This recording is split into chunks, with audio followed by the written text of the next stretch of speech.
prazer estar aqui com você, Oswaldo, e vamos falar um pouquinho desse assunto tão empolgante que é o mercado imobiliário. O mercado imobiliário, gente, ele sempre foi...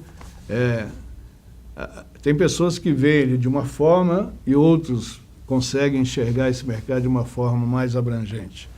Ele gera emprego em todos os sentidos, né? Desde na produção dos insumos, à mão de obra especializada, e isso, obviamente, que traz benefícios para o Estado, para o município, para a União, através dos impostos que são recolhidos sobre essas atribuições. E, Romero, então vamos começar pelo Estado do Amazonas hoje. Nós passamos por um período crítico, né? 2017, um período de 2016 também a gente enfrentou aí algumas dificuldades, né? Até pelas demissões que houveram, pela falta de crédito. Como é que é o panorama hoje e o que você vislumbra para 2018? Então, Oswaldo, pela série histórica da economia brasileira, 2015 e 2016 foram anos muito difíceis, né? E o Amazonas não ficou fora desse contexto. 2017 a coisa começou a melhorar bastante, já indicando um PIB positivo, não saiu o índice oficial aí pelo IBGE, mas tudo indica que o Brasil voltou a crescer e alguma coisa em torno de 1%, os dados oficiais deverão sair ao longo do ano. Mas Manaus tem um mercado imobiliário bastante pujante. A Associação das Empresas do Mercado Imobiliário que nós representamos, desde que foi fundada em 2015, ela vem fazendo uma pesquisa mensal desses indicadores e nós podemos afirmar hoje que, depois de 2 anos consecutivos condensando os dados no anuário, que são os principais indicadores do mercado imobiliário, qual é o tamanho desse mercado? 2015, para você ter uma ideia, nós pesquisamos 2 meses, então não foi possível fechar o ano. Mas em 2016 nós entramos com essa metodologia de pesquisa que nos inspirou e que hoje nos dá informações suficientes para dizer que em 2016 o mercado vendeu 1 bilhão e 13 milhões de reais. Isso é um valor bastante expressivo, Sim. Especialmente num dos anos que o Brasil teve uma das maiores recessões da sua série histórica, né? E em 2017 o mercado vendeu 806 milhões. Vendeu menos que 2016. Um pouco menos, mas tem alguns dados interessantes, como, por exemplo, o Distrato, né, que ficou muito em pauta nos anos passados, graças a Deus ele voltou a índices mais estáveis. A venda líquida em 2016, ela praticamente se equiparou com a venda líquida de 2017, porque nós chegamos a ter quase 50% de Distrato. A venda bruta foi 1,5 bilhão, mais 1 bilhão e 300, mas a venda líquida chegou em torno de 550 milhões. O que o Romero está querendo dizer aos senhores sobre os distratos foram aquelas pessoas que compraram um imóvel na planta e durante o período da construção ele ia pagando um determinado valor, sempre um valor mais baixo, e na hora da entrega do imóvel ele tinha que partir para um financiamento ou tinha que fazer um acerto com a construtora ou incorporadora.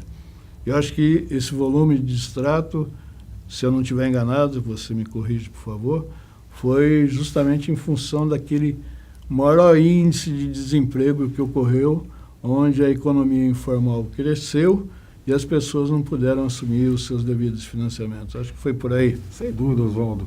E com a questão da falta de geração de emprego e dos empregos que aí estavam, levou à perda de renda. E o valor dos imóveis, eles sempre exigem que a pessoa vá buscar um financiamento imobiliário. Isso depende das condições de crédito. Como o Brasil atravessou um período de baixíssimo crescimento, um crescimento negativo, né, em 2016 e 15 e 16, esse indicador do Distrato ficou representativo. Porém, agora, em 2017, esse indicador voltou a cair, está se aproximando de dados mais estáveis para o mercado, e nós acreditamos que agora, em 2018, as vendas passaram a ter bastante qualidade, as incorporadoras construtoras estão considerando como venda aquilo que é assinado junto aos agentes financeiros, os bancos, e, portanto, isso traz um pouco mais de estabilidade.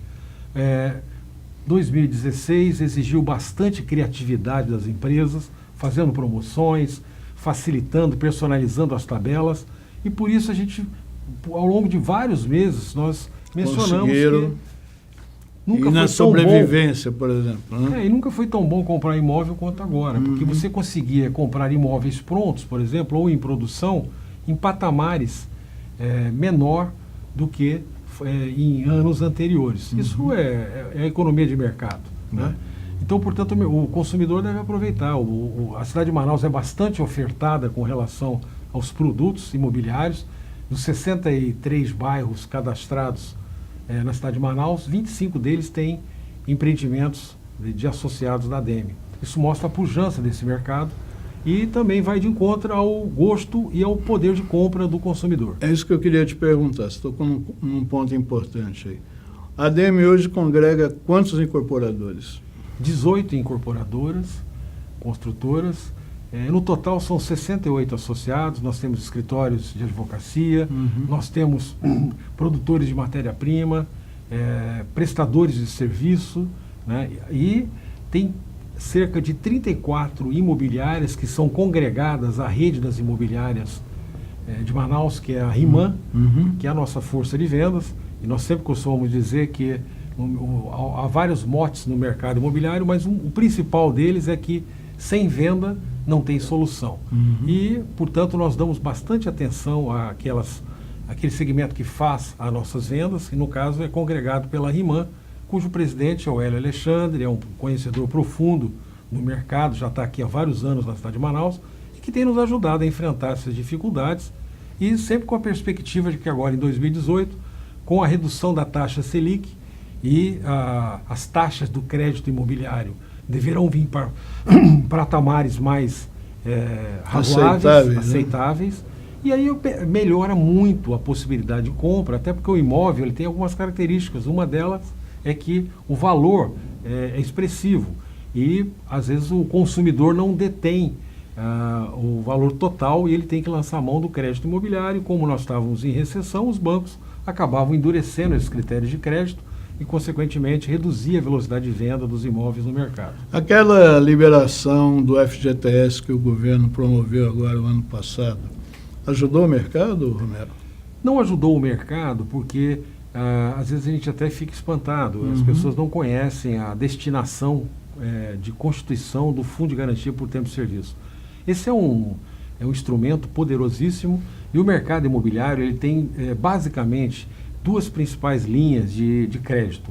Uma é do FGTS, né, que está basicamente ligado a dois segmentos. Os segmentos habitacional, especialmente aqueles de interesse social, saneamento básico. Essa é a destinação do FGTS. Quando a gente observa, por exemplo, parlamentares que desejam tornar o FGTS o posto Ipiranga, né, tipo assim, financiar fiéis através do FGTS, isso é uma alteração total da destinação do Fundo de Garantia por Tempo de Serviço. E graças a Deus as autoridades não permitiram isso porque não seria legal isso, né?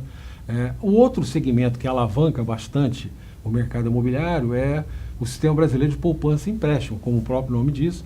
Agora, o saldo de poupança. E os senhores devem saber que por vários meses, 2015 e 2016, o saldo entre aquilo que foi aplicado e aquilo que foi sacado ficou muito negativo e, consequentemente, reduziu o funding disponível para o Sistema Brasileiro de Poupança e Empréstimo e tudo isso acaba impactando o mercado.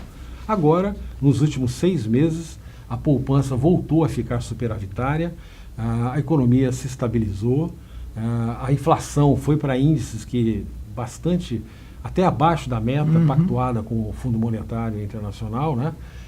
E isso tem levado a taxas menores, a Selic está aí, e nós esperamos agora que o crédito imobiliário comece a praticar essas taxas bastante próximas da taxa Selic, e especialmente a Caixa Econômica Federal, porque se o crédito imobiliário hoje no Brasil gira em torno de 700 bilhões de reais, a Caixa Econômica a nível nacional detém 70% desse crédito.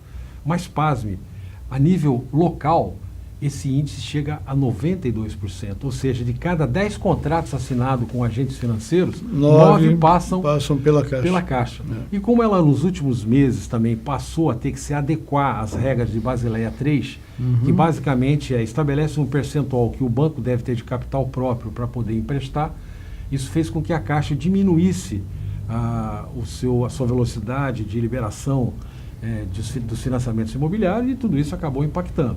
No entanto, a Caixa agora fechou o seu balanço, foi divulgado na última semana, foi o maior lucro dos últimos tempos que a Caixa teve. O governo federal entendeu que não iria distribuir esse lucro e que iria deixar como capital a ser integralizado. E isso praticamente vai resolver a questão de disponibilidade financeira da Caixa, e nós esperamos que agora no mês de abril ela venha a ofertar crédito imobiliário com taxas bastante razoáveis, e certamente isso vai permitir que o mercado tenha uma velocidade de venda expressiva e vai atender o consumidor e as imobiliárias. E um fator importante para nós é que os lançamentos voltem, né? Isso é muito importante. Eu queria tocar esse assunto com você. Nós estamos chegando quase ao final do primeiro bloco, e eu vou deixar uma pergunta no ar para você. Você disse que a ADM hoje realiza pesquisas, né? Essa tua pesquisa também ela busca identificar quem e o que esse comprador que está aí na rua, e o que ele quer comprar, aonde e quanto ele pode pagar ou não? Não, a nossa pesquisa ela não trata do potencial do consumidor, os seus desejos. Sim. A nossa pesquisa ela retrata o que está disponível, quais são os produtos, e nós pesquisamos várias tipologias. A principal delas é a tipologia residencial vertical, seguida da tipologia comercial, que são salas e lojas comerciais. E no ano de 2017 nós acrescentamos ainda mais uma tipologia que é do segmento horizontal, que são casas e lotes em condomínios fechados ou em loteamento. Hoje a pesquisa ela é muito completa. A ADM é filiada à Câmara Brasileira da Indústria da Construção Civil, a CEBIC, que é uma entidade primorosa, com sede em Brasília, né? Tem quase 90 entidades. Dessas 90 entidades, 20 fazem pesquisa. E eu diria que nós, aqui no Amazonas, estamos entre as 3 principais pesquisas, onde detém todos os indicadores, por tamanho, por preço, por renda, por metro quadrado de área privativa, por bairro.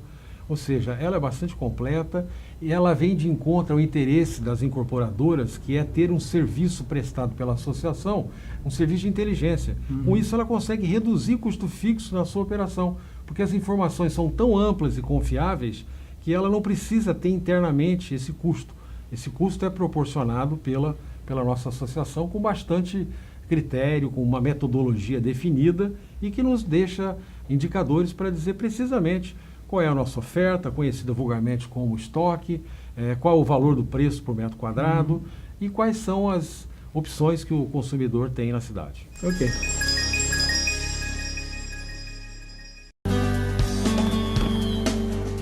Manaus tem a tradição de receber bem seus turistas, assim como o Da Vinci Hotel.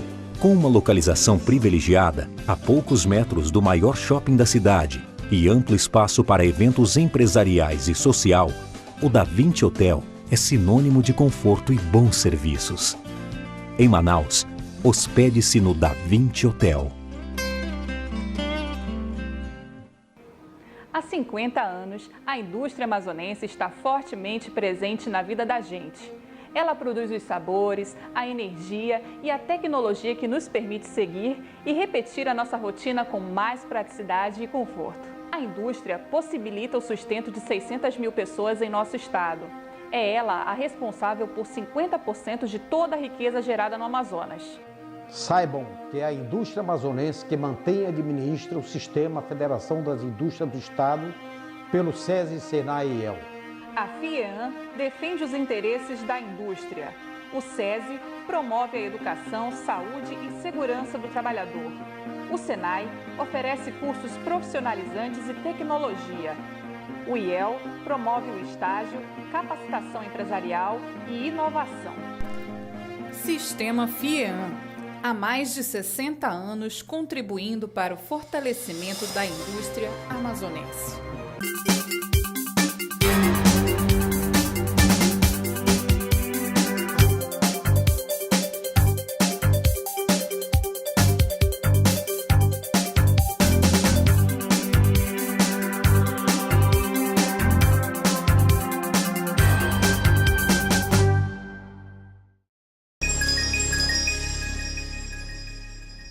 Romero, Nós falamos no primeiro bloco dessa esperança que 2018 a gente consiga aí fazer esse mercado acelerar mais, mas eu sempre gosto também de vislumbrar e perguntar para as pessoas que estão no ramo.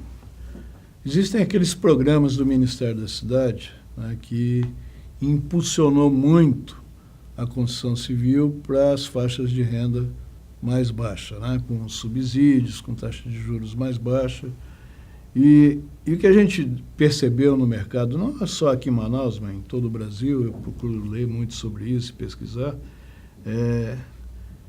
que poucos incorporadores se dedicaram a esse tipo de construção. E muitos se dedicaram sem conhecer, sem ter estrutura técnica, financeira, onde é comum a gente ver na mídia reclamação de morador, reclamação do sistema de construção que foi feito. Isso sempre tem uma interferência política do município na realização desse tipo de empreendimento para atender essa classe mais baixa. E o Ministério da Cidade agora ele está, para efeito de composição de preço, né, utilizando o valor de mercado para o custo das unidades habitacionais. Isso a ADEME pode participar incentivando seus incorporadores a entrar nessa faixa de mercado também ou não? O mercado imobiliário, ele busca atender toda a sociedade brasileira. E quando você vai falar da sociedade, você pode eleger vários parâmetros. Um deles é a renda. A pirâmide de renda brasileira, ela tem lá, na renda mais baixa, de 0 a 3 salários mínimos, né, um percentual bastante expressivo. E para atender essa faixa de renda de 0 a 3 ou de 3 até 7 mil reais, né, foi criado o programa Minha Casa Minha Vida. É um programa muito exitoso, que vai de encontro a erradicar o déficit habitacional brasileiro, que é bastante expressivo, que chegou a cair em alguns anos aí na faixa de 2011 a 2013, mas agora, em função da queda do investimento, especialmente nos últimos anos, a disponibilidade da habitação, que é uma necessidade básica do cidadão, voltou a ficar aquém das necessidades. Mas assim, o mercado é muito amplo. Para aqueles imóveis que nós chamamos de interesse social, o programa Minha Casa Minha Vida dividiu em faixas. Então, faixa de renda até R$ 1.800 é o chamado faixa 1. É totalmente subsidiado pelo governo federal, né? E o consumidor vai, se habilitado a esse programa, vai pagar alguma coisa entre R$ 70 e R$ 150 por mês e vai receber uma moradia digna, tem esgoto, tem água, tem instalações adequadas, ou seja, tira aquelas pessoas, muitas vezes de área de risco, e coloca numa habitação que confere a ele dignidade, né? Um pouquinho acima do faixa 1, foi criado agora o faixa 1,5, que vai de R$ 1.800 até R$ 2.600. É um programa que está recebendo bastante crédito ao longo dos próximos meses, desse ano especificamente, e que vai ter uma quantidade de lançamentos até que expressivo, né? Acima de R$ 2.600 a R$ 4.000 é o que a Caixa Econômica e o Ministério das Cidades chama de faixa 2. E entre R$ 4.000 e R$ 7.000 é o faixa 3. Para cada faixa dessa existe um subsídio, que nada mais é uma participação do governo federal, de acordo com o perfil do consumidor. Então, se ele vai comprar um imóvel de R$ 150 mil, por exemplo, e o perfil dele, de acordo com a idade, com o número de familiares, né, e com a renda dele, ele pode receber um subsídio de mais de R$ 30 mil. Então, 150 mil com 30 mil de subsídio, ele vai pagar 120 mil. Isso é uma ajuda incrível. E esses incorporadores que têm potencial para executar grandes empreendimentos aqui do Amazonas, incorporadores locais, eles estão voltados para esse mercado também ou só querem trabalhar numa faixa melhor? Não, eu acho que hoje um aspecto importante... Digo até por causa da rentabilidade, né? Porque e a pergunta que eu te fiz foi justamente em cima do fato do Ministério da Cidade hoje estar se baseando em valor de mercado que não era dessa forma, né? Ela te impunha um preço e você ou fazia ou não fazia. Melhorou isso ou não? É Então, isso que eu quero saber. O programa é bastante inteligente. Então, para você ter uma ideia, aqui no Amazonas, né, na cidade de Manaus, por exemplo, que a classificação de valores é pelo tamanho da cidade, por alguns parâmetros que o Ministério da Cidade estabelece. Mas, por exemplo, na cidade de Manaus, o faixa 1, o imóvel é R$ 82 mil. O faixa 1,5 vai até 128 mil. E o faixa 2 e 3 vai até 190 mil. Né? A diferença é que no faixa 1 não há venda. É como se a incorporadora, a construtora prestasse serviço para o cadastro da prefeitura ou do estado. Basicamente é isso. O faixa 1,5 para cima é uma incorporação imobiliária como outra qualquer. Agora, o mercado, ele não tem só programa Minha Casa Minha Vida, ele tem programas de classe média, de valor de 190 mil até mais de $1 milhão, vamos dizer assim, né? E que torna Manaus uma cidade interessante. Hoje, nós chegamos ao final de dezembro de 2017 com alguma coisa em torno de 6.200 imóveis, dentro das 4 tipologias de estoque, né, que nós chamamos de oferta. É uma oferta que não é grande. Uma cidade como, por exemplo, Curitiba, chega a ter quase o dobro disso, com a mesma quantidade de habitantes, com uma coisa em torno de 2 milhões, como é o caso da população atual de Manaus. Mas o mercado, ele tem desde imóveis padrão AAA, em bairros classificados como mais privilegiados, como é o caso de Adrianópolis, Morada do Sol, Vieira Alves, até produtos mais em conta, como é a questão da Zona Leste, da Zona Norte e até da Zona Oeste, né, que ainda é uma área para ser explorada. Naquele boom imobiliário que ocorreu no Brasil, Manaus teve aqui a chegada, e isso foi um fenômeno que ocorreu em todas as grandes capitais brasileiras. Incorporadores do Centro-Sul se esparramaram por esse Brasil, e os valores, o preço médio de terreno deu aquela hiperinflacionada. Isso aí já conseguiu estabilizar hoje, já voltou a uma realidade ou continua ainda com dificuldade? Porque imagina, para você vender um imóvel por 80 mil, para você fazer... você vai comprar um terreno aqui lá perto de Manacapuru, mais ou menos, porque você não consegue aqui em Manaus terrenos onde você possa erigir aí esse tipo de empreendimento da faixa 1, né? Pelo menos aqui, na zona mesmo mais remota, né? Acho que essa é uma dificuldade que vocês enfrentam. Isso já melhorou? Eu acho que o Brasil, né, recentemente, ele reforçou a sua posição de um país capitalista. Né? Nós somos um país de economia de mercado, com algumas arestas a serem aparadas, onde especialmente o Estado brasileiro deve assumir uma postura de indutor, de moderador, mas nunca de executor, né? A iniciativa privada é que sabe fazer, e ela vem de encontro à tônica do mundo moderno. Qual é? Em que você tem que entregar mais com menos.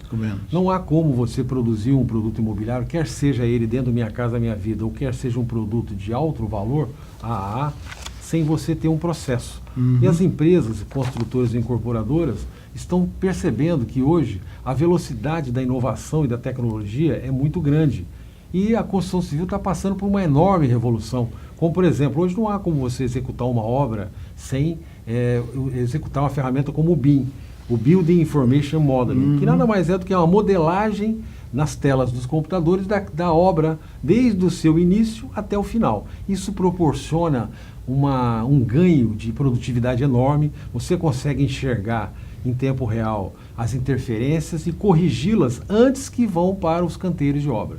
Outra questão também importante... O desperdício também, o BIM consegue enxergar? Intimamente ligado ao desperdício, tem indicadores estatísticos que diz que uma interferência mal resolvida em projeto custa na obra R$3 mil, em média. Você imagina um prédio de 10 andares que tem esse problema 10 vezes por andar. Nós estamos falando de jogar fora numa simples erro de compatibilidade R$300 mil, que é dinheiro, né?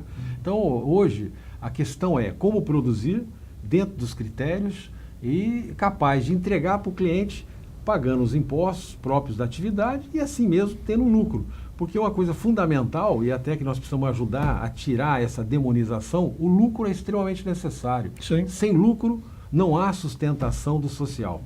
Né? Para a gente poder gerar benefício social, nós temos que permitir que as empresas tenham um ambiente de negócio favorável, que os processos de licenciamento e aprovações de obra sejam mais ágeis, desburocratizados. Recentemente, aí a prefeitura, recentemente não, mas há alguns anos já, na atual administração, e sem nenhum cunho político, ela criou um comitê de desburocratização que tem trazido benefícios para a vida do cidadão, abrindo a empresa com mais agilidade, permitindo que os processos de licenciamento sejam efetuados com um menor tempo, porque isso acaba impactando a atividade econômica.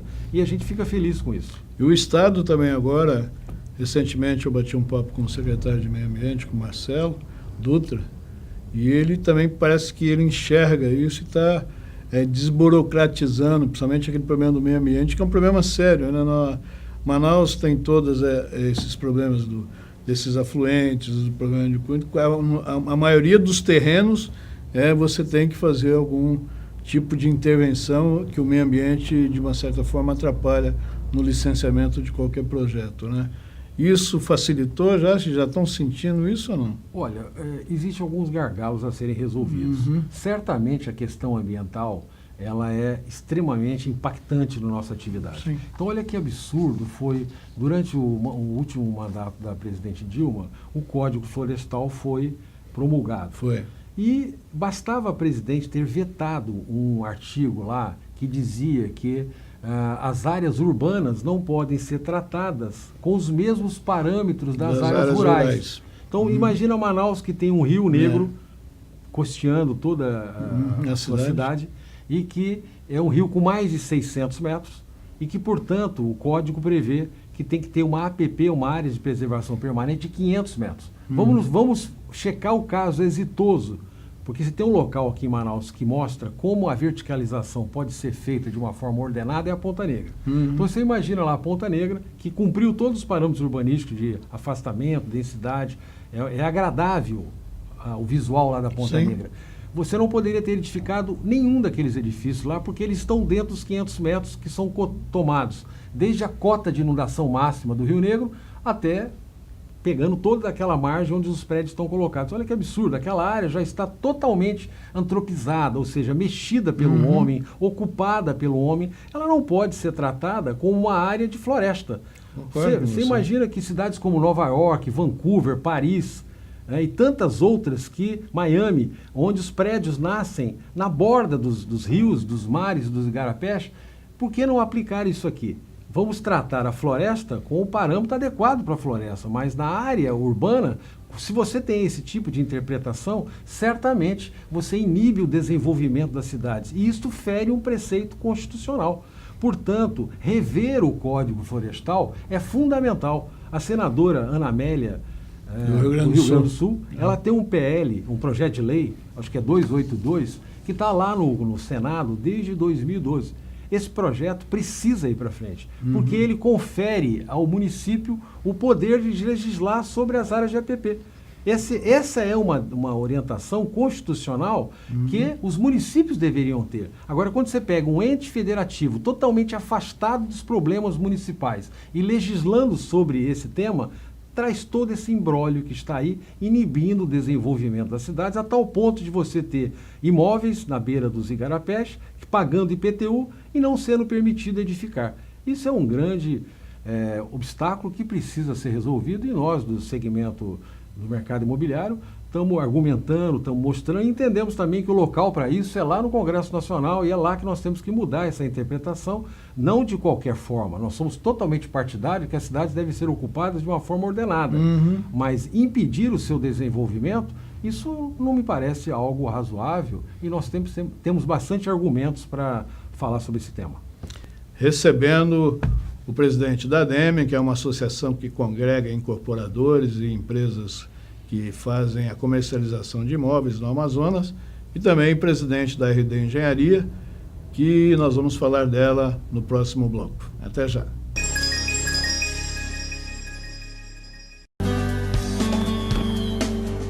Manaus tem a tradição de receber bem seus turistas, assim como o Da Vinci Hotel. Com uma localização privilegiada, a poucos metros do maior shopping da cidade e amplo espaço para eventos empresariais e social, o Da Vinci Hotel é sinônimo de conforto e bons serviços. Em Manaus, hospede-se no Da Vinci Hotel. Há 50 anos, a indústria amazonense está fortemente presente na vida da gente.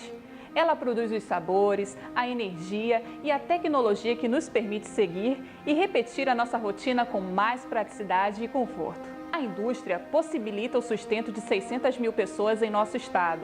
É ela a responsável por 50% de toda a riqueza gerada no Amazonas.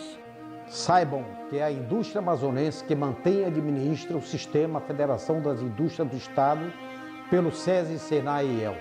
A FIEAM defende os interesses da indústria. O SESI promove a educação, saúde e segurança do trabalhador. O SENAI oferece cursos profissionalizantes e tecnologia. O IEL promove o estágio, capacitação empresarial e inovação. Sistema FIEAM, há mais de 60 anos contribuindo para o fortalecimento da indústria amazonense.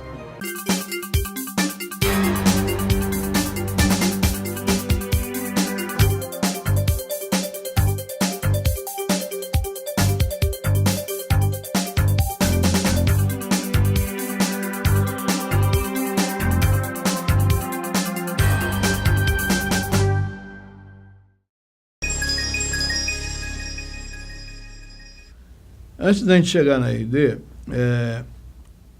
eu me lembrei de um fato agora, voltando a essa... Eu me preocupo muito com a habitação de baixa renda.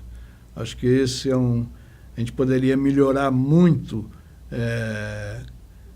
as cidades em si. Eu viajo muito para o interior, eu costumo frequentar algumas cidades e eu vejo que a falta de infraestrutura, né, nos municípios, que é uma coisa que os gestores eles prestam atenção em outras coisas e esquecem de dotar os municípios do básico, principalmente. E o Ministério da Cidade editou esse ano a medida 114, onde ele destina dinheiro para os 62 municípios do estado do Amazonas para a construção de habitação de baixa renda. Como incrementar, como incentivar os produtores, que no caso são os incorporadores, entendeu, a enfrentar todas essas dificuldades. Eu sei que a logística é complicada, tudo é diferente, a produzir no interior do Amazonas. Oswaldo, você tocou num tema que é fundamental. Você construir em Manaus já exige uma competência bastante expressiva. Agora, construir no interior do Amazonas, onde praticamente as vias são rios, né, sem qualquer sinalização, sem qualquer infraestrutura, até portuária, né, na saída e na chegada desses municípios, é uma coisa quase que do século passado, retrasado, porque é uma epopeia. As condições logísticas são as piores possíveis. Os preços que você vai empreender, por exemplo, na cidade como Tabatinga, vamos dar um exemplo claro, uma tríplice fronteira, lá, Brasil, Colômbia, Peru. Né? Além de você ter indicadores de produtividade menores, porque a cidade ainda não está desenvolvida, então é natural que os profissionais de lá ainda não estejam com índices que se esperem em centros mais desenvolvidos. Mas lá não produz matéria-prima nenhuma, então você tem que levar de fora. Manaus já não produz, né? Então, por exemplo, o único insumo que é produzido aqui, e aliás é o mais caro do Brasil, se bobear de zona de guerra, que é o cimento. A tonelada de cimento aqui custa alguma coisa em torno de R$500, e na média brasileira custa 300. Né? Então, só para você ver, e esse impacto é enorme, especialmente nas habitações de interesse social, porque hoje exige que você tenha uma tecnologia. Construir com tijolo, com bloco hoje, é praticamente inviável. Você tem que adotar uma metodologia que torne os canteiros uma fábrica. O desejável é que os canteiros fossem locais de montagem, ou seja, os processos seriam feitos em fábricas e vão ser montados nos canteiros. No entanto, os canteiros do Brasil ainda são locais de fabricação. E isso gera muita improdutividade e acelera os custos. Agora você imagina colocando um tempero com uma logística altamente complexa, o que redunda isso? O fato de você ver cidades que chegam recursos que elas poderiam tomar e às vezes elas tomam, mas às vezes por contratados, sem expressão ou sem experiência técnica. E aí quando ele começa o processo, ele começa a perceber que cada dia que passa no canteiro ele vai tomar um prejuízo. E aí ele para a obra. E aí é um transtorno enorme para o contratante, para o contratado e especialmente para a sociedade que deixa de ter aquele equipamento. Ou seja, construir na Amazônia é algo que precisa ser muito bem detalhado. Recentemente nós falamos, eu dei uma palestra lá no Fórum Norte-Nordeste, né, onde nós recebemos aqui os principais entidades ligadas à construção civil e especialmente a CEBIC, falando exatamente como tratar os custos na Amazônia. Você tem que retratar nas planilhas de custo a logística que você tem, a infraestrutura que você tem. Quando você não consegue fazer isso, aquele preço para a produção daquele imóvel de habitação social, por exemplo, ele se torna inviável. E com isso você não consegue atender as demandas da sociedade local. Ou seja, se queremos ter habitação, é preciso adequar os custos àquelas peculiaridades locais, sob pena de você não atender a sociedade. Acho que é um assunto que tem que ser debatido por diversos setores, né, para ver se consegue sair desse gargalo, né, que impede o desenvolvimento de cidades aí do interior, principalmente essas mais longínquas, no caso de Tabatinga, lá no alto, lá em cima, né? Romero, vamos falar um pouco da sua RD? Vamos, Conta a história dela para nós aí. A RD é uma empresa amazonense, ela foi fundada em 13 de junho de 1995. Nós estamos 23 anos de muita luta. Nesse período todo, nós projetamos e construímos aproximadamente 2 milhões de metros quadrados, grande parte dele nas obras industriais do distrito, obras institucionais e uma parcela expressiva referente à habitação, né? Somos uma empresa de engenharia, né? O nosso negócio é construir. E especialmente nos últimos 6 a 7 anos, nós passamos a olhar com mais atenção o mercado imobiliário. Tem um espaço enorme para se trabalhar. Optamos por um ticket médio menor para atender a população de baixa renda, enquadrando os nossos produtos dentro do programa Minha Casa Minha Vida, mas sempre que é possível a gente também tem produtos que atendem rendas mais diferenciadas. Posso citar um case de sucesso total que foi, por exemplo, a incorporação lá do Hotel Sleep Inn dentro do Estúdio 5, o Festival Mall lá no Distrito Industrial, onde nós lançamos aquele produto e ele vendeu a 160 unidades em 3 dias. Em 3 dias. Bons tempos. Aliás, o sonho do incorporador, quando ele lança o empreendimento, que é separado em 3 fases, a fase do lançamento, que são 6 meses aproximadamente, a fase de obra, que vai 30 meses, e depois a fase do produto pronto. O sonho do incorporador é que ele consiga vender 100% das unidades durante o lançamento, e aí com isso ele consegue, inclusive, antecipar a data de conclusão da obra. O fluxo financeiro melhora. Né? O imóvel é um produto de valor agregado alto. Então, por que se leva 30, 36, 42 meses para fazer o empreendimento? Não é por questões técnicas, é para oportunidade para adequar o mercado. Ao fluxo, ao bolso do consumidor. Porque se fosse por questão técnica, poderia se construir tranquilamente com os processos e com a tecnologia que tem hoje, de 12 a 15 meses, se você conseguiria fazer 90% das obras. Mas você estende isso para dar mais oportunidade ao consumidor do 100% do valor do imóvel, os agentes financeiros financiam no máximo 80%. E vai exigir do consumidor que ele tenha pelo menos de poupança ou saldo FGTS ou de capital próprio para poder amortizar. Então essa conta, para ela poder fechar, estende-se um pouco mais o prazo. Quando a gente passar a ter um setor financeiro mais maduro, e aliás esse é um aspecto que o Brasil precisava olhar com muito critério, há uma concentração de bancos excessiva no Brasil. Hoje praticamente bancos de varejo são 5. Num país continental como é o Brasil, deveria ter mais de 50. Concordo contigo. Eu acho que o Chile, por exemplo, que é do tamanho do PIB de São Paulo, tem 35 bancos atuando no mercado imobiliário.